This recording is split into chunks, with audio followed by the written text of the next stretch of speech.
Bapak Ibu, dulu waktu frater saya dipanggil Yus Gembel. Yus Gembel, karena penampilannya memang kayak gembel. Berat badan saya waktu jadi frater itu 54 kilogram.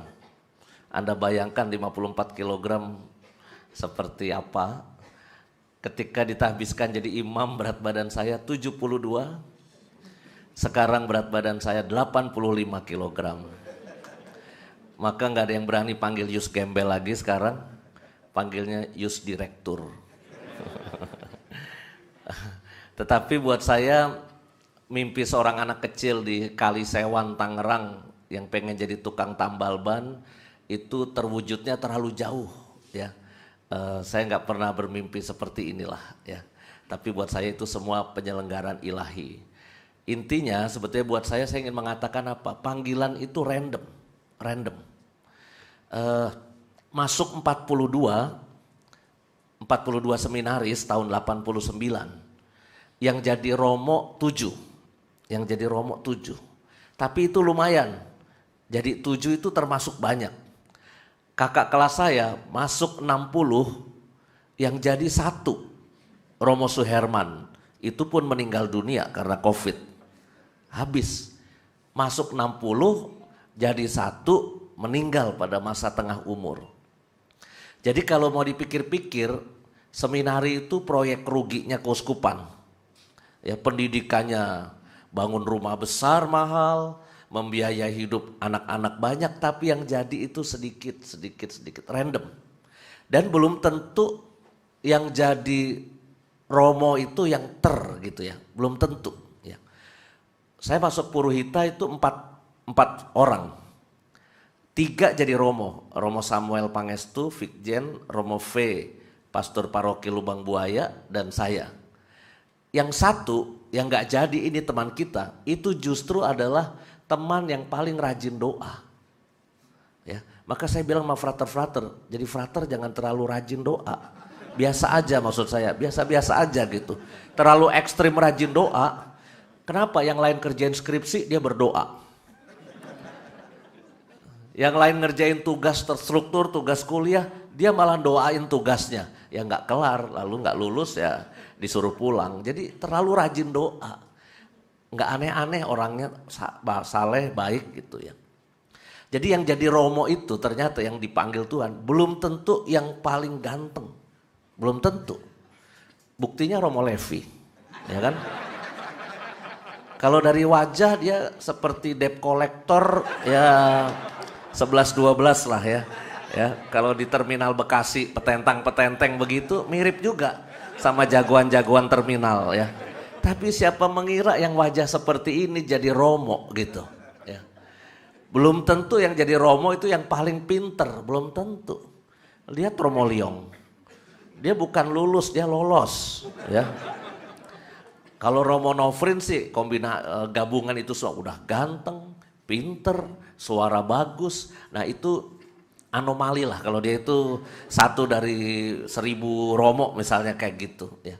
Tapi ternyata nggak semua yang jadi romo itu yang pinter-pinter. Memang ada romo-romo yang jenius, sangat pinter, setengah pinter, belaga pinter juga ada romo-romo itu. Jadi dia belagu doang kayak orang paling pinter gitu. Maka kalau hari ini kita mendengarkan bacaan Injil tentang gembala dan domba, ini hubungan tentang gembala dan domba. Hai para domba, tolong terimalah kami para gembala apa adanya. Ya. Seperti halnya kami juga tidak pernah memilih ditugaskan kemana. Ya. Kalau Romo Aji dulu boleh milih, ya mungkin nggak kepikiran 12 tahun di Badau ya. Kalau boleh ya tugasnya di Menteng, di Alam Sutra, ya, di Pantai Indah Kapuk yang banyak mall, banyak restoran karena beliau doyan makan. Ya. Kalau boleh milih, tapi beliau nggak milih, disuruh berangkat ke Badau, siap komandan, berangkat. 12 tahun nggak dipanggil-panggil pulang. Walaupun ngasih kode terus, saya tahu Romo Aji itu ngasih kode terus. Dalam pertemuan terakhir sebelum Romo Aji stroke, saya ingat sekali di puncak waktu itu, ngomong di depan Bapak Uskup.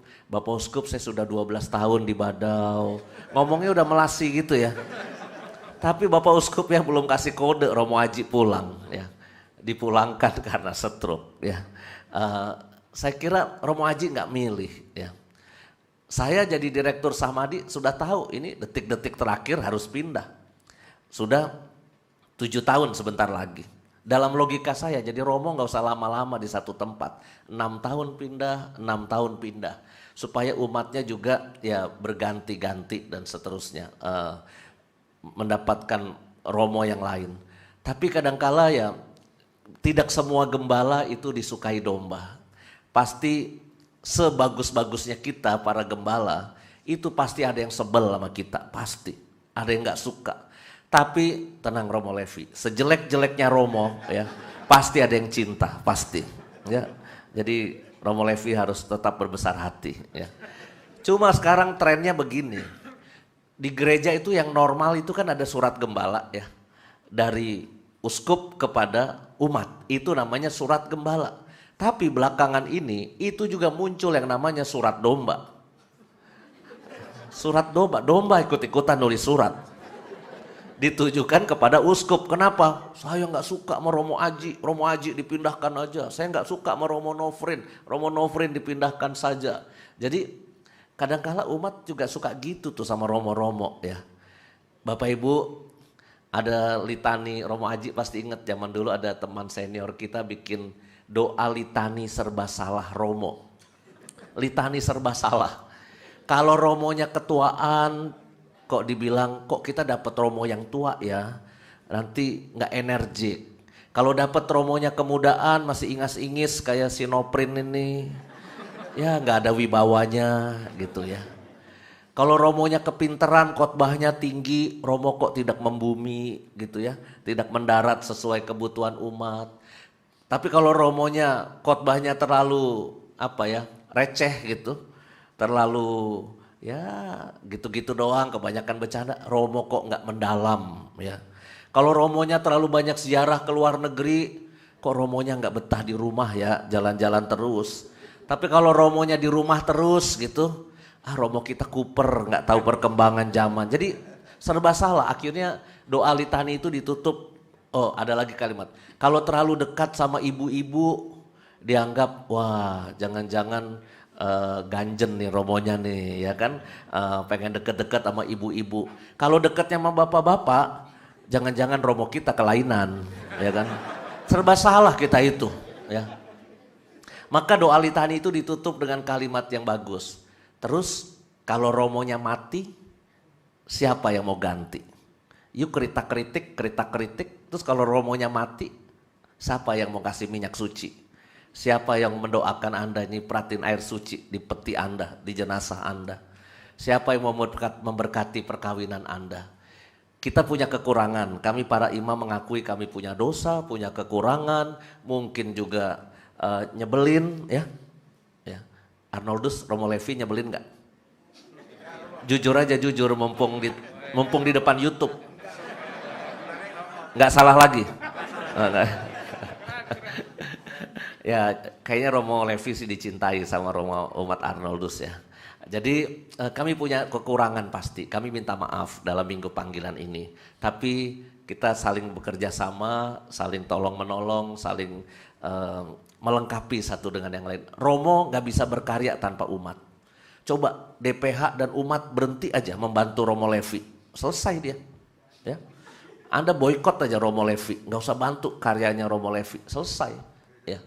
Gerejanya nggak jadi. Ya.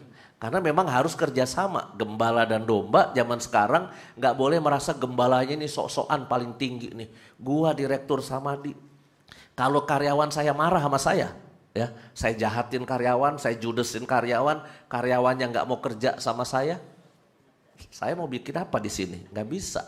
Maka saya kira kita sama-sama bersyukur, gembala bersyukur punya domba-domba yang baik, ya ada domba yang nakal, ada domba yang agak kotor dikit ya.